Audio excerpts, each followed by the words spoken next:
noite, começa mais um Saludes, um programa que visa o resgate das medicinas ancestrais, a medicina ayurvédica tibetana, sobretudo a medicina tradicional chinesa, que é a minha especialidade, também a acupuntura, e liga isso com tudo o que há de mais moderno nas áreas das medicinas, das terapias, dos tratamentos mais variados. O programa Saludes estreou na AltV, onde nós estamos falando aqui agora, pela AltV, pelo Facebook, pelo YouTube, e nós vamos nos esforçarmos também para também transmitir pelo Instagram, para resgatar essas medicinas e falar sobre o que há de mais moderno nessas áreas de terapia. Nós estreamos aqui na AltV, como falei, em junho de 2009, portanto, tem mais de 12 anos que estamos no ar consecutivamente. A gente tem entrevistado a maioria dos grandes médicos do Brasil, os grandes terapeutas, só gente que realmente tenha muito conteúdo para divulgar e de distribuir para o nosso público espectador. Quem não me conhece, meu nome é João Carlos Baldan, sou acupunturista formado pela Associação Brasileira de Acupuntura, onde eu fui diretor e também professor. Tenho pós-graduação em acupuntura, tenho pós-graduação em psicopatologia, fiz cursos de terapia neural, de ozonoterapia, de terapias frequenciais, etc. E tudo isso a gente aplica na prática clínica do cotidiano nosso, no dia a dia do consultório. Hoje nós vamos falar, de receber que eu estou com naturologista, na verdade, naturólogo, né? Formado pela Universidade em Morumbi. Ele estudou anatomia, biomecânica e dissecação anatômica do Instituto de Ciências Biológicas da USP, formou lá em 2019, e principalmente estudou a técnica de alinhamento corporal com o professor Wilson Moreira Lima, formado desde 2000 lá, portanto, há mais de 20 anos com essa prática. Muito boa tarde, Guilherme, seja muito bem-vindo, é um prazer recebê-lo aqui. Muito obrigado pelo convite. Eu que agradeço. E a pauta de hoje, eu vou falar hoje dos distúrbios osteoarticulares, dos distúrbios musculares, das tendinopatias, principalmente por conta da falta de exercício. A pandemia fez com que as pessoas ficassem muito trabalhando em casa, a falta de exercício, as academias fecharam, estão retomando agora, mas o fato é que a falta de exercício tem causado um excesso de problemas ósseos. Antes de a gente começar, doutor Guilherme, eu gostaria que você falasse um pouco da tua formação e como é que você foi para essa área osteoarticular, né? Não é quiropratia, não é osteopatia, mas é uma coisa muito diferente. Eu já me submeti ao tratamento. É um procedimento bastante distinto, né? Diria até que é um procedimento exclusivo nosso. E o caminho que eu trilhei para chegar até aqui se iniciou na universidade, né? Pois eu pretendia fazer a medicina e me especializar nas práticas complementares em seguida. Eu gostava muito de alimentação, estudava física quântica, então eu tinha esse traçado na minha cabeça. Até que no cursinho eu descobria o curso da naturologia e me identifiquei demais com a abordagem que o curso propunha, né? Então fui estudar, me matriculei, não contei para os meus pais na época, e depois que eu estava dentro, eu falei, vou fazer esse curso. Meus pais quase me mataram, né? Os dois da área da saúde também. Falei assim, como assim? Você vai lá... Seus pais são da área da saúde? São biólogos, dentistas. Meu pai ele chegou a estudar medicina também na Itália, mas ele teve que vir para o Brasil por conta do falecimento da minha avó, então acabou não terminando a graduação. Então o sonho do meu pai é que eu fosse médico, né? E aí quando eu falei, vou fazer... Desculpa. Né? Desculpa, o seu áudio está um pouquinho baixo, Baldan. Os pais sonhavam que você fosse fazer medicina. Aí você veio com um documento de naturologia e aí eles não gostavam. Até porque assim, é uma graduação muito nova. Eles falam, o que é isso que você vai estudar, né? Então eles não aceitaram nem um pouco. E aí um dos requisitos que eles me deram para cursar a naturologia foi iniciar estágios desde o primeiro semestre. Falei assim, você tem que ter certeza que é isso que você quer. Então você vai estudar fora da faculdade, com pessoas que já praticam na área, para ver se você gosta realmente desse trabalho, né? E aí eu não tinha muita orientação para o que fazer de diferente. Eu falei, vou pesquisar alguma coisa. Aí eu encontrei uma senhora que chama Dona Paulina, que ela fazia uma técnica de massoterapia que aprendeu com a família dela, coisas japonesas, assim, né? Veio lá do Japão.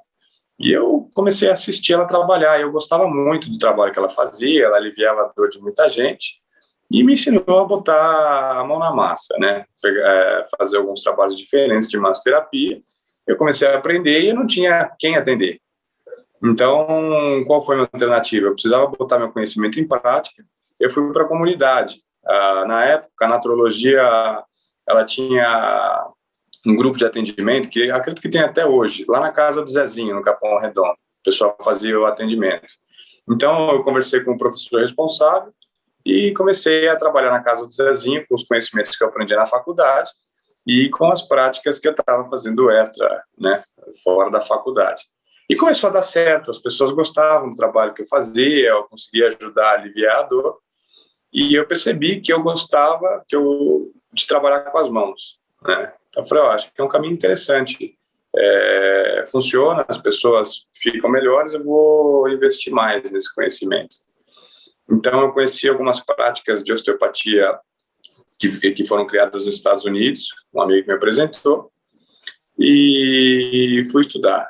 Nesse intermédio, eu conheci o Wilson, meu professor, no consultório dele, porque a mãe de uma amiga me apresentou o trabalho dele. Foi onde eu fiquei impressionado e falei, eu preciso aprender esse conhecimento, né? Que eu conto para as pessoas que fazem essa pergunta,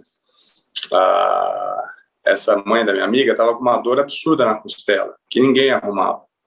Ela chegou na porta do consultório do Wilson, ele olhou para ela, nem questionou, ele falou assim, o que você fez na sua costela? Só que ela não tinha comentado com ele a dor que ela tinha, né? Aí eu olhei, ele analisou ela só de olhar. Eu fiquei impressionado, falei, não é possível que ele sabe, né? Aí ela deitou na maca, ele fez um movimento na costela dela, a dor dela acabou na hora. Então eu fiquei impressionado, falei, cara, eu preciso aprender isso, né? Aí você começou a fazer... Isso foi quando, Guilherme? Olha, isso faz uns 8 anos atrás, quase 9 já. E o Wilson, ele trabalhava no consultório dele, não dava aula.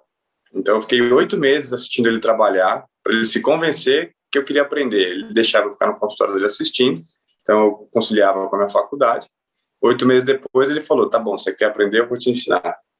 E aí foi que eu comecei a botar a mão na massa, estudar realmente a técnica e entrei no Instituto de Ciências Biológicas, porque eu precisava de um aperfeiçoamento no conhecimento anatômico, entender como funcionava o corpo humano na parte estrutural de uma maneira melhor, né?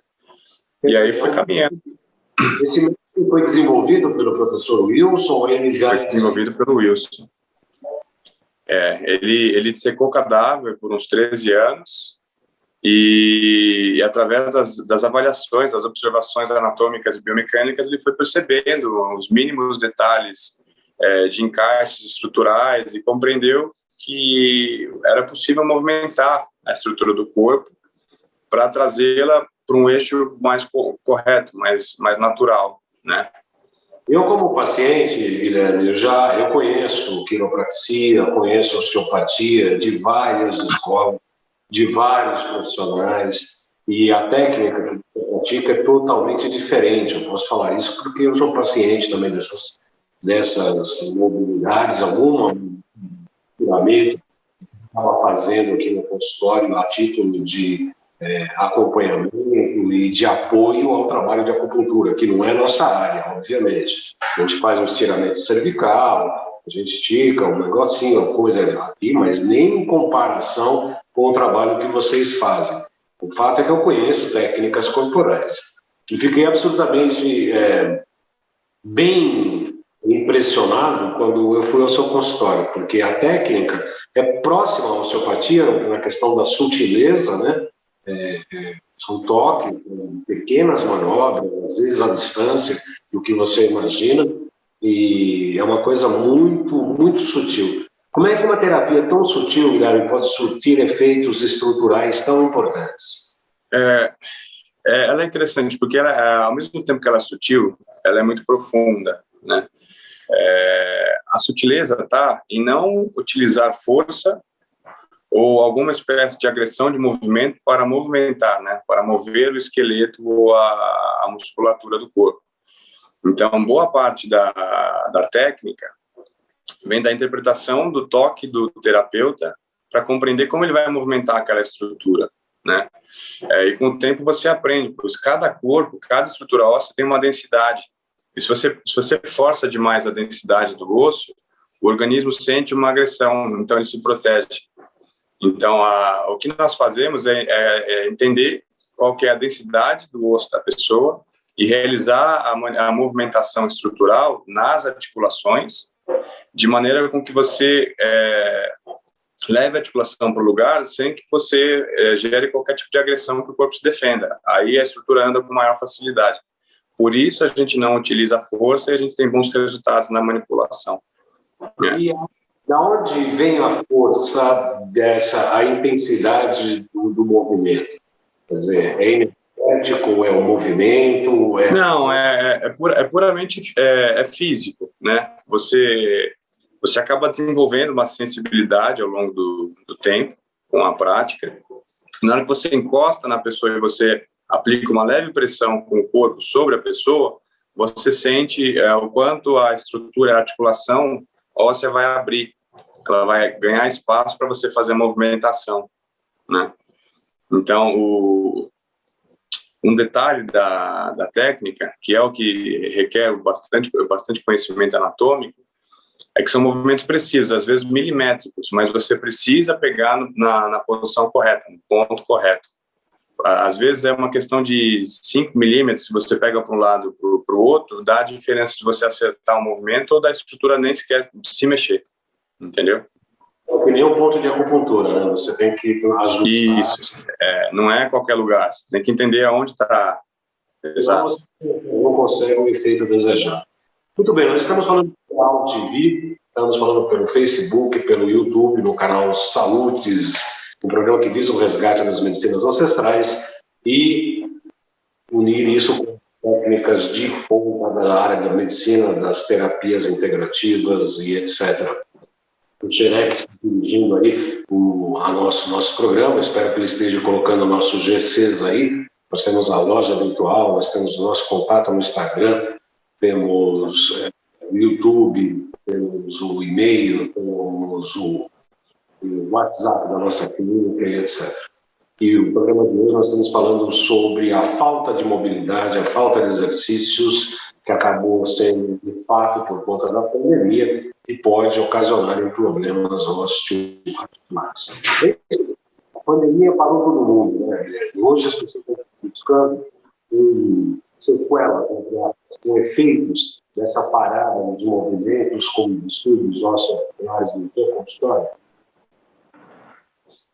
Desculpa,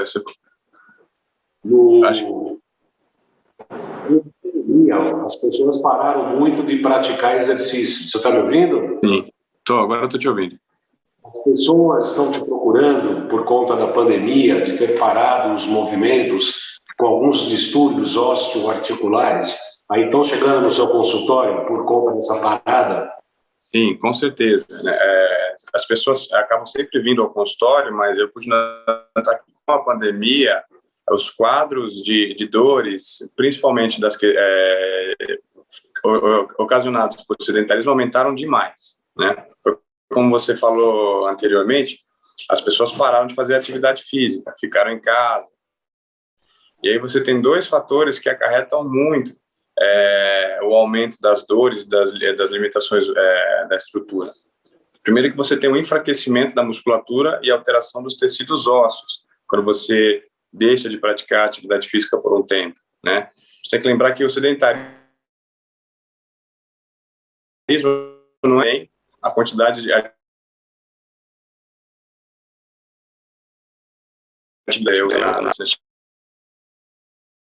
que é a festa,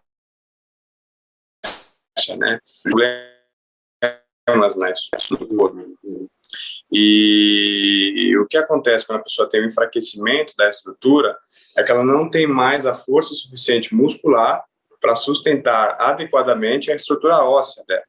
Então, a gente pode considerar que o primeiro fato que isso gera é uma má postura na pessoa, né? E quando a gente avalia uma postura, não é só a pessoa ela tá mal distribuída sobre o corpo dela, mas a má postura ela também envolve questões de limitação de movimento e questões de dores pela compensação do corpo, né? O que aconteceu muito com a pandemia é que as pessoas ficam muito mais tempo sentadas, elas caminham muito menos.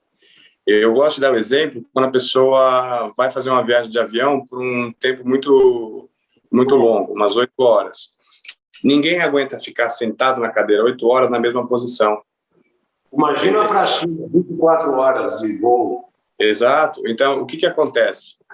Quando você fica muito tempo numa mesma posição, seja dormindo, seja em pé, seja sentado, os tecidos musculares que estão sustentando essa posição, eles saturam, né?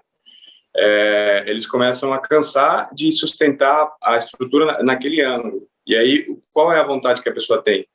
De envergar, de buscar um movimento, ou uma posição que seja mais confortável para ela naquele momento. E aí está o maior problema. A pessoa em casa, ela passa a maior parte do dia sentada, se deixar ou na cadeira ou no sofá.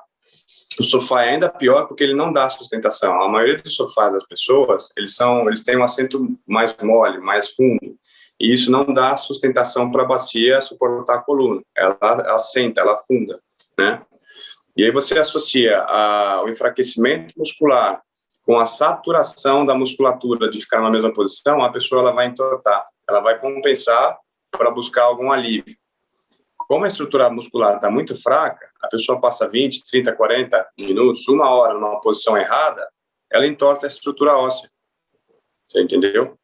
E uma vez que ela entortou a estrutura óssea, ela vai ter uma compensação, né, um desalinhamento de toda a parte osteomuscular, que eu trouxe depois o esqueleto aqui do lado, até para mostrar um pouco na imagem o que ocorre com a musculatura quando a estrutura óssea sai da posição correta, né?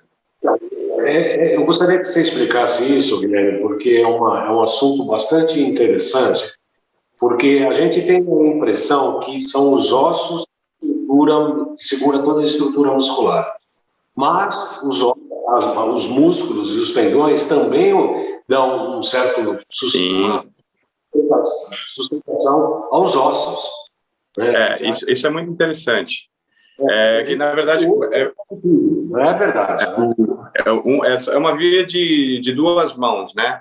Que a estrutura muscular, ela é importante estar fortalecida para sustentar o osso naquela posição que ele se encontra. Só que quem rege a posição do músculo é o osso. Se você avaliar a anatomia do corpo, você vai perceber que o músculo ele tem uma origem e uma inserção. Então, por exemplo, tem músculos que eles se originam na crista da bacia e eles se estendem até o topo da coluna, próximo da cervical, entre as vértebras e as costelas, né? Fisicamente, falando de física vetorial, você tem um eixo, você tem um ponto A a B, do qual o músculo ele começa e ele termina. E nesse trajeto, ele faz a execução de movimento, naquele ângulo, naquele eixo. Uma vez que a pessoa entorta a estrutura, dependendo da maneira que ela entortou, que podem ser diversas, você vai ter uma alteração no trajeto vetorial do músculo. O ponto A e o ponto B, que foram criados para trabalhar naquele eixo, vai ter alteração, ele vai sofrer uma alteração, você entendeu? Uhum.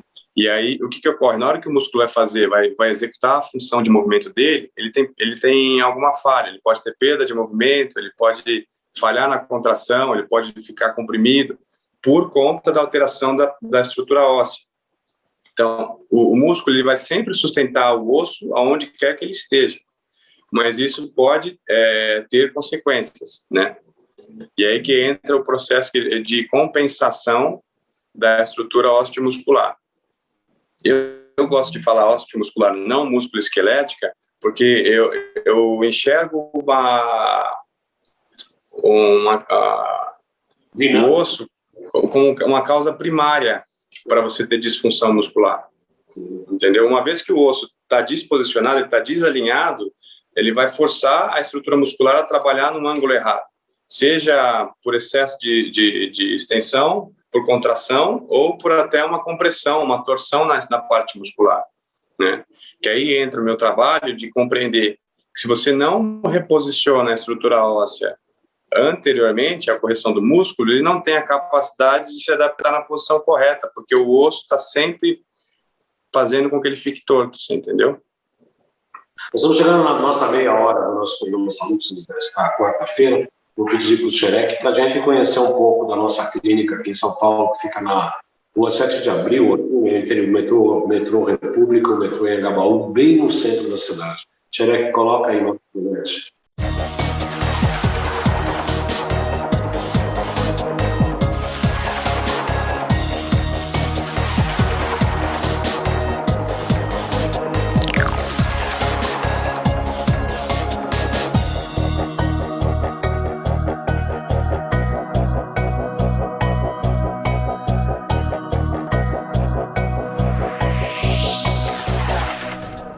Olá, eu sou João Carlos Baldan, sou acupunturista, trabalho com medicina integrativa, psicopatologia, terapia neural, ozônio e etc. Seja muito bem-vindo à nossa clínica.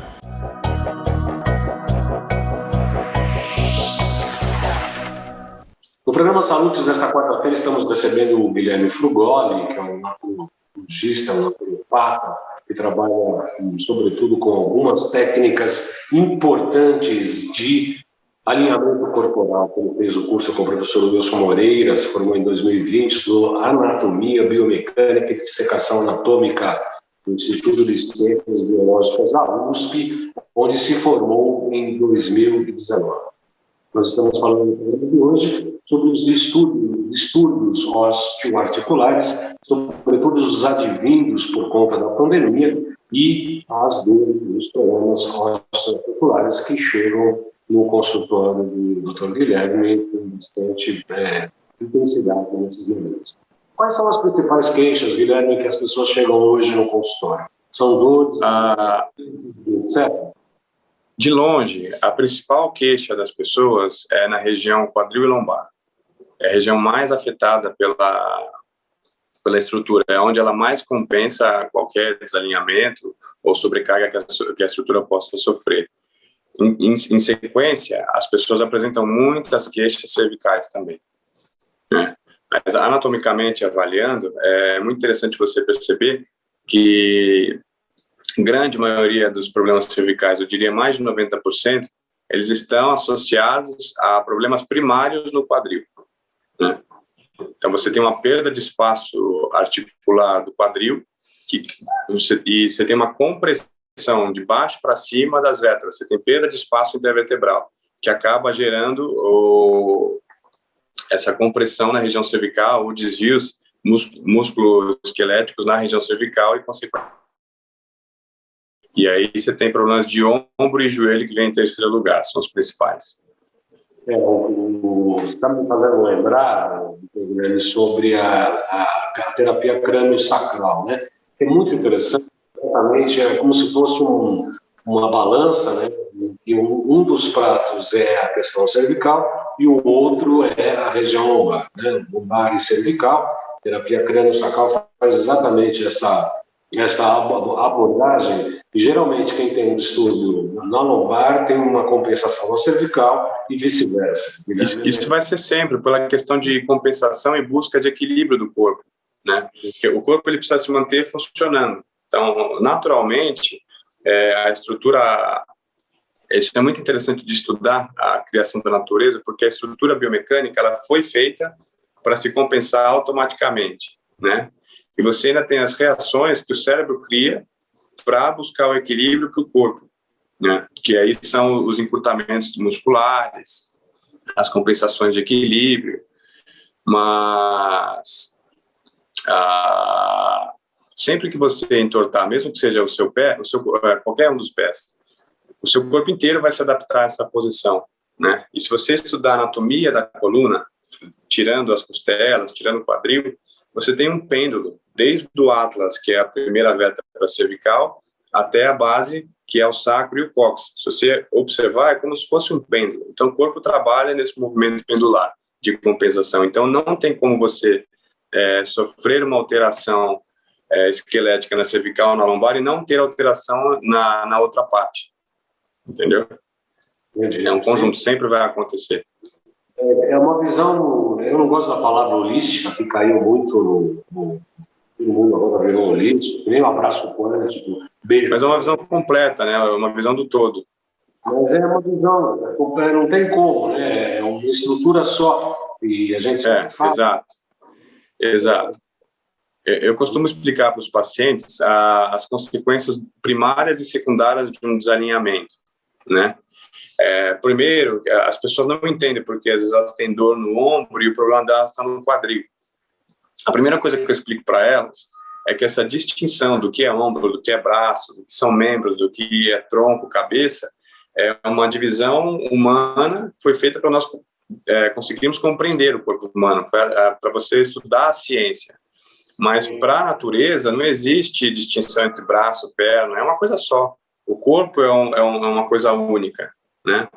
E a maioria dos casos que você for pegar na parte clínica, você vai encontrar a consequência, a causa primária numa região e a consequência, os efeitos dela em outra. Que é aquela pessoa tem dor no pescoço, dor na região da articulação mandibular, e a origem do que causou isso está em outra parte da estrutura. E o que ela sente é a compensação que o corpo realizou para manter ela equilibrada, né? Então, com o advento da pandemia, da restrição da mobilidade social e etc., o primeiro campeão de queixas aí no seu consultório são distúrbios lombares, é isso? Distúrbios lombares e cervicais. As pessoas tiveram maior enfraquecimento da estrutura muscular, né? E, consequentemente, também ficaram muito tempo em má postura, né? A pessoa anda menos, ela senta muito, acaba sentando muito errado, e isso faz com que a estrutura esquelética se movimente.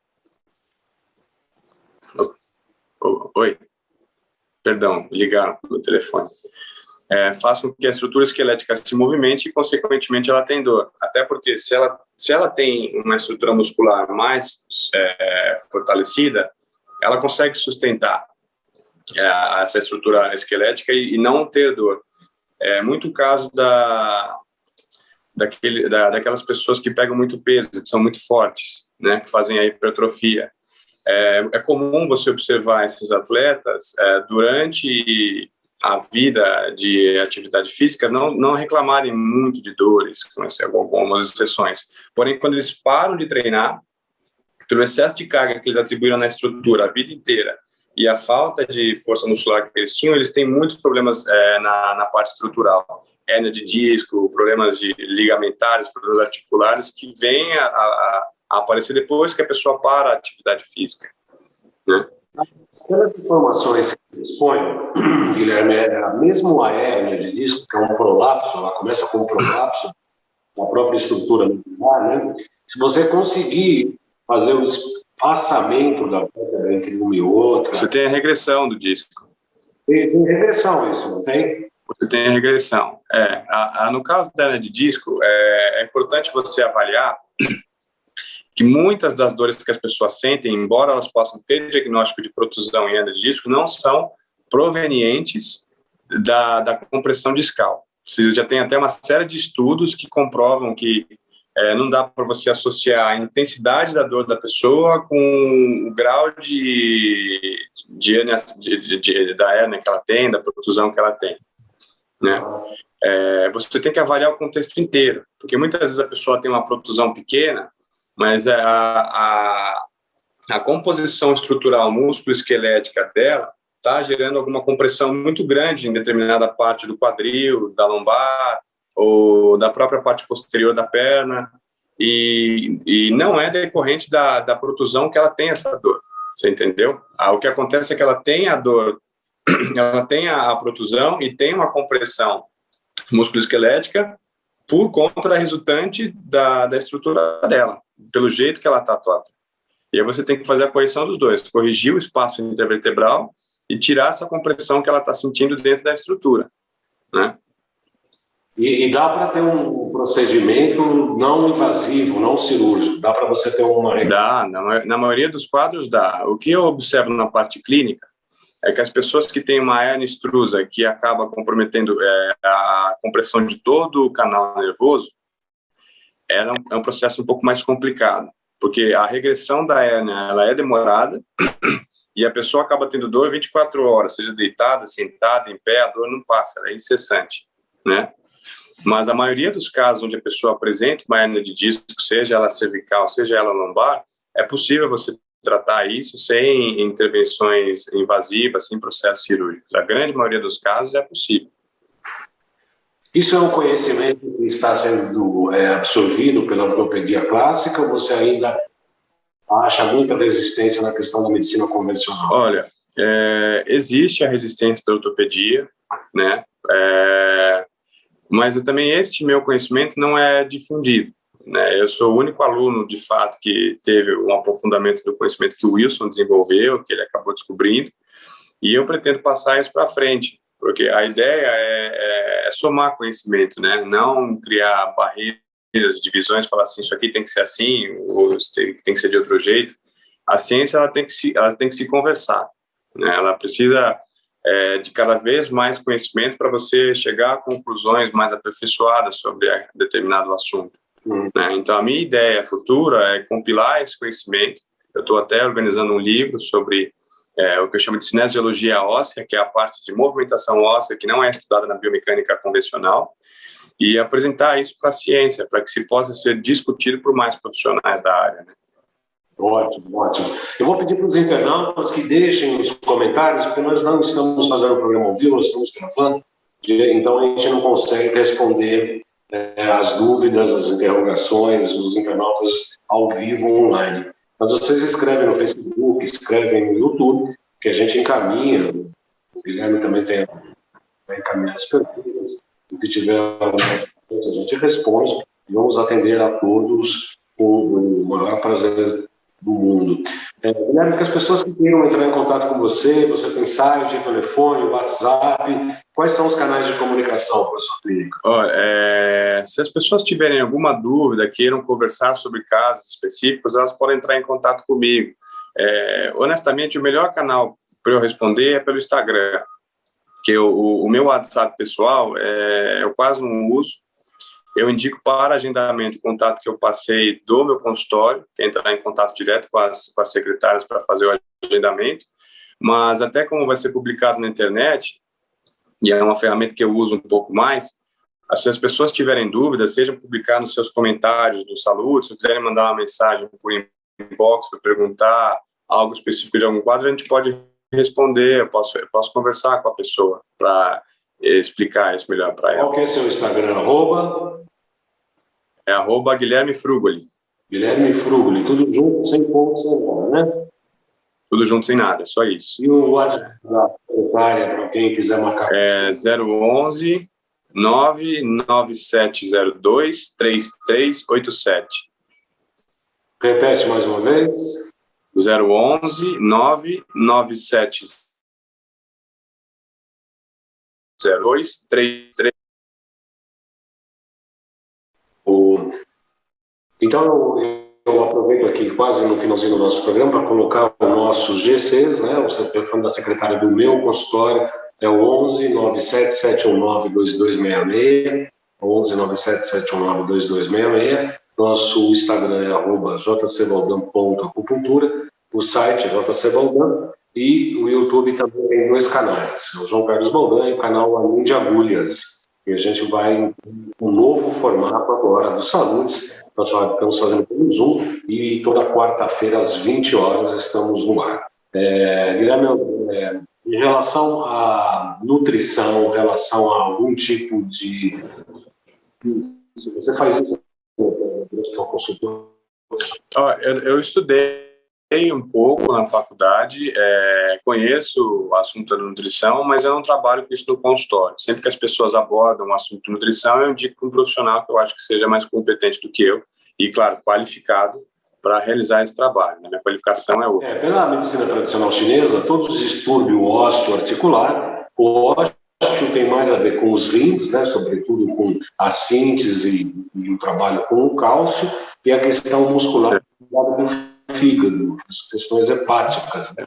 Então a gente trabalha com alguns sabores, com alguns tipos de alimentos para que possam, no caso da hipotonicidade, né, falta de energia nesses órgãos alguns alimentos ou alguns sabores que possam tonificar esses órgãos para auxiliar também esses pacientes, né? Eu acho essa ciência fantástica e observo o quanto ela funciona na clínica. Porque você acaba questionando, conversando com os pacientes um pouco, pegando um pouco mais de informação sobre a vida dele, e é nítido que a parte fisiológica intervém muito nessa questão musculoesquelética, né? Pela qualidade dos tecidos, pela qualidade da estrutura óssea.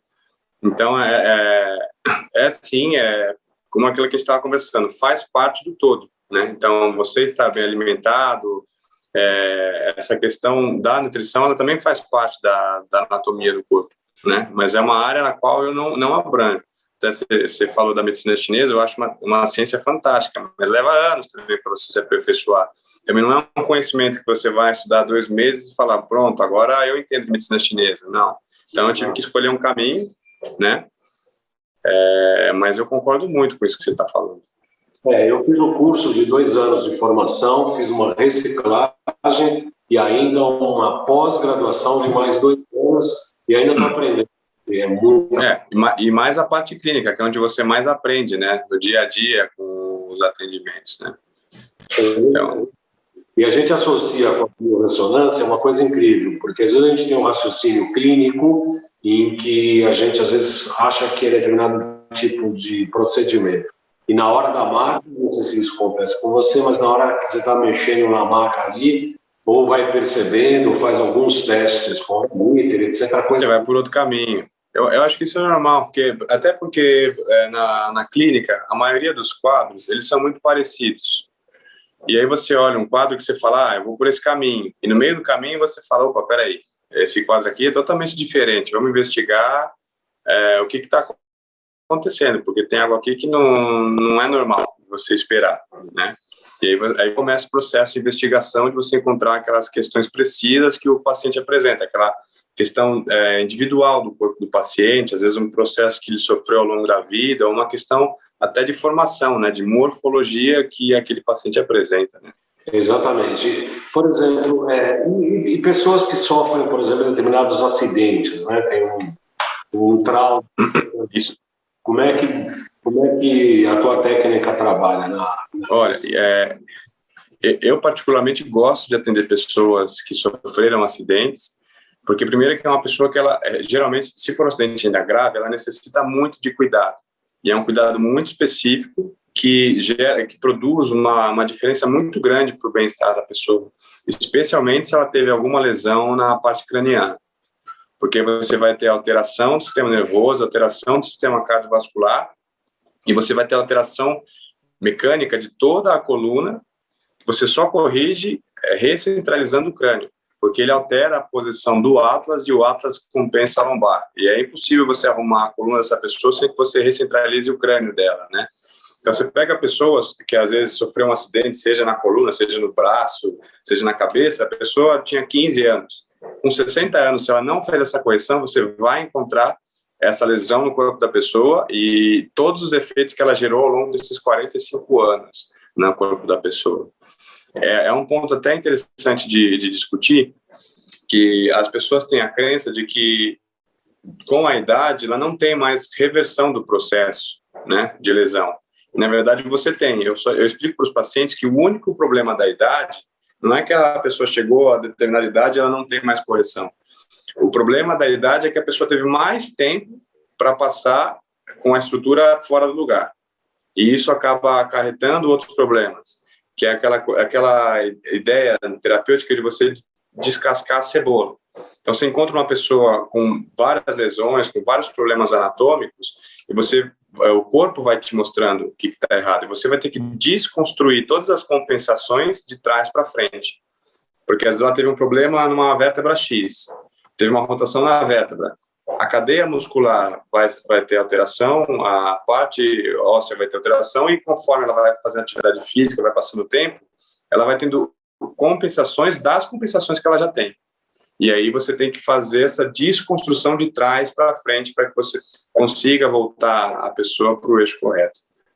É maravilhoso o que você está falando, porque exatamente na terapia neural, que a gente trabalha com cocaína, subepitelial, para tratamento de traumas emocionais. E geralmente a pessoa vem com uma queixa de um trauma emocional de 1 a 2, 3 anos atrás, sei lá. Está lá atrás, né? O abandono. Mas cadê o primeiro abandono? Ah, quando eu tinha 3 anos, 4 anos, 5 anos. Quer dizer, então quantas situações foram se repetindo? Com certeza. Parece que a situação se repete para a gente acabar tendo consciência e se livrar. Exato. Buscar uma cura definitiva, né? Exato. A ideia que a gente propõe de tratamento é você, assim, eu não gosto de usar a palavra cura, que às vezes ela parece muito audaciosa, né? Quer dizer, eu gosto de usar o termo tratamento, mas um tratamento que seja mais definitivo, não uma questão paliativa para a pessoa, né? Então, é claro que não é porque a pessoa se tratou de algo no passado que ela não está suscetível a desenvolver problemas futuros, né? Mas é de fato você falar que você tratou, você auxiliou a pessoa no tratamento daquele trauma passado e ele não vai mais atormentar a pessoa, né, no momento presente, né? Então eu gosto de olhar o tratamento dessa maneira, de você compor a pessoa tratando as questões que ela te traz e gerar a ela estabilidade para se manter num eixo de saúde, né? Mas isso também não significa que ela não está suscetível a sofrer novos traumas, sejam físicos, sejam emocionais, né? Uma das coisas que eu comecei a estudar acupuntura, que me levou a estudar acupuntura, primeiro eu fiz um curso de massoterapia, né, com um descendente do Sandor, da calatonia, que desenvolveu esse sistema na PUC, aqui em São Paulo, e etc., com avaliações das questões musculares e corpóreas com as memórias emocionais. E aí veio o Reich, né, William Reich, sobre a vergonha, a questão das couraças, sim, ligadas aos traumas e etc.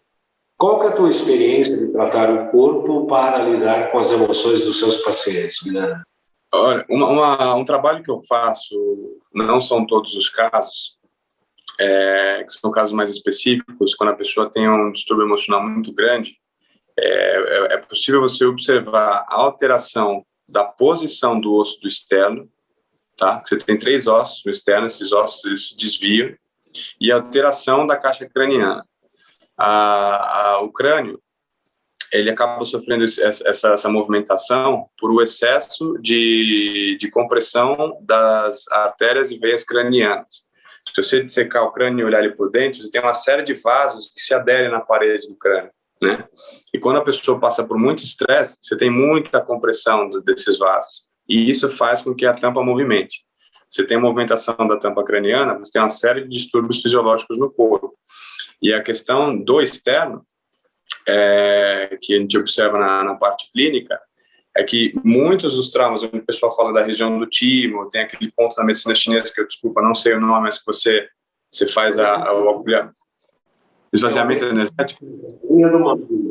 É o VC17, os cardiorrespiratórios. Ótimo. Então, essa região, quando a pessoa tem algum trauma emocional muito profundo, ela está sempre fora de eixo, na parte estrutural, na parte esquelética. E aí eu realizo a correção, a recentralização da parte do externo, da caixa torácica. A gente faz a liberação também da pressão sanguínea do crânio e relaxa alguns nervos que ficam encurtados. Isso ajuda bastante no tratamento da questão emocional da pessoa.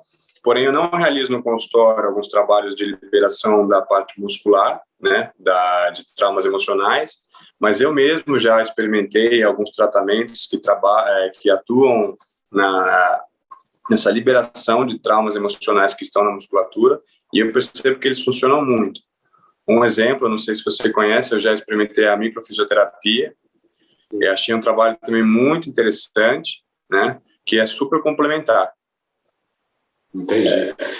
Me fez lembrar, quando eu era recém-formado, um dos primeiros pacientes clínicos assim, na atividade profissional, eu coloquei uma agulha nesse VC17, que é uma prática comum, né, na linha do mamilo, bem em cima do externo, uma liberação emocional muito grande. E eu tomei um susto, eu coloquei esse ponto era uma mulher, ela começou a chorar copiosamente, mas Aí eu fui tirar a agulha, ela falou, não, põe a mão aí, deixa isso aí, chorando, chorando. Eu falei, mas você não quer que eu tire? Ela falou, não, chorou, chorou, chorou, chorou. Depois teve um alívio muito... É curioso isso, né, que você fala a região do coração, a região do chakra cardíaco, mas é realmente onde as pessoas guardam as amarguras, as tristezas que elas sentem, né? Então, existe essa experiência do consultório também de você corrigir essa região e a pessoa ter essa catarse, né? Dela chorar, dela conseguir botar para fora. Que ainda não, para mim, não é uma questão muito clara, mas por que isso se torna nessa posição desta maneira, né? Mas tem pessoas que sozinhas elas não conseguem mais se libertar desse sofrimento. E aí vem esses tratamentos que auxiliam a pessoa a botar tudo isso para fora. É uma questão que ainda me perturba. Por que as pessoas muitas vezes não conseguem livrar disso por conta própria, né? Parece que existe um bloqueio aqui, que quando você faz um tratamento adequado, você simplesmente abre essa corrente, deixa esses sentimentos irem embora. E você tem essa experiência no seu consultório, de você estar mexendo e a pessoa ter uma catarse ou ter uma memória? Tem. Principalmente quando você trabalha no crânio, é muito interessante. Eu olho para o crânio da pessoa, passo a mão e percebo alguns traumas que podem ter ocorrido. E você cita para o paciente, muitas vezes ele não lembra. Na hora que você faz a correção, o paciente fala, nossa, agora eu lembrei. Ele não percebe que foi por conta da correção, mas ele fala assim, nossa, agora eu lembrei que aconteceu tal coisa em tal ponto da minha vida que eu bati a cabeça. Então, existem traumas que parece que ficam ocultos, né, no inconsciente da pessoa, e tem reações do corpo onde você começa a trabalhar na questão emocional e a pessoa tem até alterações na pressão, ela chega a quase desmaiar, ou pode desmaiar, né, porque mexe muito com o corpo, com o sistema nervoso. Então, no tratamento, você tem que estar sempre muito presente para você observar quais são as reações que o corpo da pessoa está te mostrando, para você saber como você vai lidar com isso. Recentemente fizemos uma entrevista com o Dr. Davi Rodrigues, que é um médico de Brasília, que está trazendo um aparelho que parece um V, assim, que faz uma correção da posição do esfenoide. Do osso esfenoide? Através do trapézio? Porque ele faz uma medição com os ouvidos para ver se tem alguma descompensação. E esse aparelho ele dá uma contração assim para poder equilibrar o osso esfenoide. Você conhece isso? Olha, eu já vi falar de tratamentos para o esfenoide, especialmente para aqueles casos de síndrome de bola de boliche, né? Que eles dizem da alteração do osso esfenoide. Eu, no consultório, faço essa correção através dos ossos faciais, né? Eu reposiciono todos os ossos faciais para gerar resultante de correção do osso esfenoide. Esse tratamento, eu já vi falar que existem tratamentos, nunca vi como era, e não sei te opinar sobre ele, o que eu acho sobre isso, porque eu nunca vi. Precisaria ver para enxergar qual que é o resultado no corpo da pessoa, para poder te falar o que eu penso sobre isso, né? Isso mesmo, sobre a síndrome da bola de boliche. Então, você consegue fazer essa modulação, a correção dos fenóides por intermédio dos cânions faciais, assim, é isso? Consegue, né? Eu faço a correção de toda a tampa craniana, dos ossos faciais, das suturas, como necessário, e da parte anterior também, maxila, ossos zigomáticos. Eu trabalho muito com distúrbios temporomandibulares, até em associação com o pessoal da USP, de odontologia. A gente faz um trabalho bem bacana para recomposição da arcada, para tirar as dores, os estalidos da articulação. Dá para trabalhar legal com isso. Muito interessante. Bom, eu agradeço muito a sua participação, Guilherme. Agradeço o convite. Todos os espectadores que nos acompanharam aqui. Te deixo aqui o microfone ligado para tuas considerações finais. Bom, se eu pudesse falar algo para as pessoas a respeito da questão do sedentarismo e da parte osteomuscular, o que eu vejo na parte clínica, por até falta de informação, que as pessoas não são obrigadas a ter esse conhecimento, os pacientes, as pessoas, elas não têm a noção exata do quão é importante a atividade física e evitar o sedentarismo para a saúde íntegra dela, seja ela fisiológica, seja ela músculo-esquelética, né? pela questão da postura, pela questão do caminhar correto, do sentar correto, e o que isso pode acarretar fisicamente para ela, emocionalmente para ela.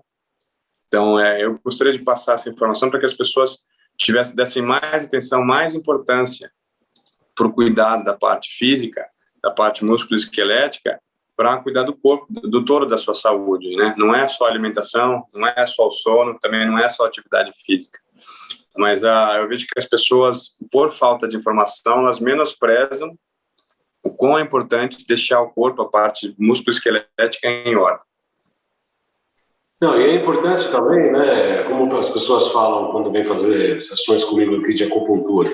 Quantas sessões eu preciso? Como se fossem fazer 2, 3 sessões para tirar assim, e pronto. Aí eu brinco, né? Eu falo, se tiver juízo, você vai fazer acupuntura o resto da vida. Porque o teu trabalho, mas eu creio que também seja, o nosso trabalho, ele é maior excelência, ele alcança maior excelência enquanto atua no nível preventivo. Né? Claro, não, isso com certeza. Isso qualquer tratamento, né, Baldan? Que é a diferença da pessoa vir necessitando porque ela está com muita dor, uma série de lesões, ou ela vir para só manter a saúde dela. Né? Que deveria ser o processo de saúde, deveria ser esse, manutenção da saúde, né? E não o tratamento de doenças. Mas o tratamento de doença também é necessário, né? E ele é mais emergencial. Quer dizer, mas o ideal também seria esse preventivo, né? Esse de manutenção. No consultório, tem gente que pergunta, quanto tempo eu preciso? Eu falo, primeiro, eu não sei, porque cada corpo é uma história, cada caso é diferente, cada corpo reage de um jeito. A grande maioria dos casos, eu corrijo em 1, 2 vezes, especialmente quando a pessoa vem com alguma lesão, com alguma dor, né? Se ela me apresenta um quadro de postura que ela traz há 50 anos, eu não vou falar para ela, vou te arrumar uma vez, você vai ficar inteira. Mas o importante é a pessoa ter uma centralização do corpo, ela ter a saúde, não ter perda de mobilidade, não ter dificuldade de movimentar o corpo e não ter dor. E aí você recomenda uma manutenção a cada algum tempo para a pessoa fazer, para que ela se mantenha assim, né? Para que ela vá ficando cada vez melhor. Mas o mais importante que eu enxergo hoje é a pessoa ter qualidade de vida, não ter dor e conseguir se movimentar para ela realizar as atividades que ela gosta, né? Você tocou num ponto bastante importante, que geralmente as pessoas vêm com essa questão, quantas sessões ou quanto que eu preciso para ficar boa, né? Não, na verdade a gente sabe que, eu até brinco, né? Eu falo, peraí que eu vou pegar minha bola de cristal aqui para ver se eu consigo adivinhar. Porque, olha, quem fala 10 sessões, 5 sessões, 7 sessões, varia, cada paciente é um paciente, você tem 2, 3 pacientes com enxaqueca na mesma área temporal, na mesma área, com histórico de vida parecido. E são tratamentos totalmente diferentes, né? A abordagem é totalmente diferente. Pode ser distúrbio hepático, pode ser vesícula, pode ser rins, pode ser distúrbios de hipertensão arterial. E cada caso é um caso, você vai abordar de uma maneira diferente, vai usar os pontos de acupuntura diferentes. Alguns pontos analgésicos, sim, a gente utiliza, mas o tratamento de base vai mudar de pessoa para pessoa, de história para história, de vida para vida, né? Imagino que no teu consultório também é assim, né? Com certeza. Isso com certeza. É aquela história, né, da individualidade, né, da unicidade de cada ser humano. Né? Cada corpo, você pode pegar uma pessoa que tem exatamente a mesma dor. Nunca vai ser igual o tratamento que você vai fazer para 2 pessoas. Alguma diferença você sempre vai encontrar. Não tem como, né? Mesmo que a pessoa sejam 2 gêmeos, sabe? Não tem como. É sempre diferente. É muito diferente e é importante que você, né, teleinternauta, saiba disso também. Independente da sua coisa, vai depender a abordagem do seu histórico de vida, da sua alimentação, das questões genéticas, dos pais, da educação, dos costumes, das crenças, tudo muda. Né? Porque cada indivíduo, a palavra é isso, indivíduo, ele é indivisível, ele é único, né? Tem que ter uma abordagem única, tem que ter uma abordagem própria, independente da queixa, né? Independente da queixa. A gente percebe a questão da individualização do tratamento, e é isso que agora a gente está caminhando junto com a medicina ocidental, né? Que a história da medicina baseada em evidência é muito essa coisa quadrada. Eu tenho a sintomatologia, eu tenho as manifestações, eu tenho as medicações e o resultado esperado. Né? Quer dizer, cômodo até para o profissional de saúde, cômodo para o médico se esconder atrás dessa medicina baseada em evidências, esperando resultados com determinados tipos de procedimentos. Mas a gente vê que isso não é bem assim. Tem gente que tem alergia à aspirina, sei lá o quê, paracetamol, sei lá o quê. Um pode muito na droga e o outro não pode nada. Um pode com outro tipo de medicamento e o outro não consegue. Um dá efeito, o outro não dá. Hoje a gente está começando a perceber que as coisas não são tão evidentes assim. A medicina, embora tenha uma questão científica bastante importante, né, mas ela é artística também. Eu costumo brincar que a acupuntura é uma arte-terapia. É uma arte-terapia. Você põe um paciente na... desenha um quadro ali com as agulhas. Né? Com certeza, com certeza. Eu enxergo isso também. Eu acho que você trabalhar como terapeuta, cuidar do outro, é uma arte, né? A abordagem que você fazer, a sutileza que você tem que ter para você identificar alguns detalhes, a sutileza que na alteração que você vai fazer entre um tratamento e outro, que vai definir a diferença do resultado que você vai ter. Com certeza, você cuidar da saúde de alguém é uma arte. Você não pode padronizar, né? Exatamente, exatamente. Bom, estamos chegando nos minutos finais aqui do nosso programa, já faltam 4 minutinhos. Eu te agradeço muito pela disponibilidade, pelas informações que você prestou, pela tua experiência clínica. Eu conheço ele pessoalmente, ele dá muito apoio, quero continuar o tratamento com ele também. É de uma sutileza incrível e de uma profundidade bastante interessante, porque a gente tem uma inteligência para fazer entrevista aqui no nosso programa, muito bem, né? Aqui no nosso programa, como costuma dizer, é cachorro grande. De vez em quando entra uma gatinha, mas é só cachorro grande. Né? Olha, tem de tudo lá. Vou te falar, amigo, porque tem gente que brinca, né? Fala, pô, você atende um monte de mulher bonita. Fala, amigo, eu atendo de tudo. Eu atendo mulher, homem de todas as idades, atendo gente de senhoras de 90 anos. Perdão. E nem todos os casos são flores. Na verdade, a maioria dos casos não são flores, né? Então, só que é isso, a gente está, assim, eu, você, todo mundo que trabalha nessa área, você está disposto, você está ali para cuidar de alguém, né? Independente da pessoa que aparece ali para você, ela está ali para ser tratada. Então, ela é indiferente quem seja, né? A pessoa está ali com um objetivo e independe de quem ela seja, se ela é uma empresária importante, se ela é uma pessoa muito simples, dentro do tratamento, todas as pessoas são iguais, né? Certeza. E a mulher, tradicionalmente, se cuida mais do que o homem, né? Muito mais. Porque a mulher está sempre buscando coisas, ela quer se tratar, ela está preocupada com a saúde, não só dela, quanto com a dos filhos. Então, a mulher, realmente, na área da saúde, ela é muito mais... Eu diria que meu público, 70% é feminino, né? E quando você pega um caso masculino, a maioria das vezes o cara já está arrebentado. Né, já vem cheio de dor, cheio de problema, porque a mulher ela tem algum problema, ela se cuida, ela vai ver o que é. O homem tem algum problema, falando isso na média, né? O homem tem algum problema, ele só vai tratar depois que ele já está apitando muito, passou da hora de olhar, né? Então, acho que até isso é uma das boas razões para dizer porque as mulheres vivem mais, entendeu? É isso mesmo.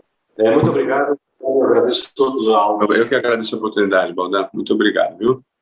Entra no YouTube, gostou, dá um joinha lá, um legal, compartilhe com as pessoas que você acha que vão gostar, vão curtir. Vamos fazer uma cadeia do bem, né? Vamos fazer uma divulgação desse trabalho que é sério, preventivo e que faz uma abordagem diferente não só do ser humano, mas pela questão da saúde, pela questão da doença, da questão do adoecer, do procedimento de adoecer e do processo de tratamento, né? O Guilherme com razão, a cura é uma coisa muito grandiosa, mas é um processo de tratamento. Às vezes eu costumo dizer para os pacientes que eu falo assim, olha, quem se cura é você, eu estou do teu lado te acompanhando, te ajudando, né? Porque você tem que estar com a disponibilidade de fazer umas mudanças nutricionais, mudanças de crenças, mudanças de pensamento, de sentimentos, de postura em relação à vida, né? Porque tudo que você estava fazendo levou a um processo de adoecimento. Para mudar isso, precisa mudar todo um escopo. Obrigado, um abraço, viu? Foi um prazer receber. Muito obrigado, Valdan. Um abraço. Falamos com os trabalhos técnicos do Paulo Xerec, da AltV, falamos pela AltV, pelo Facebook, pelo YouTube e, quiçá, se os deuses ajudarem também pelo Instagram. Até a próxima quarta, 20 horas. Até lá.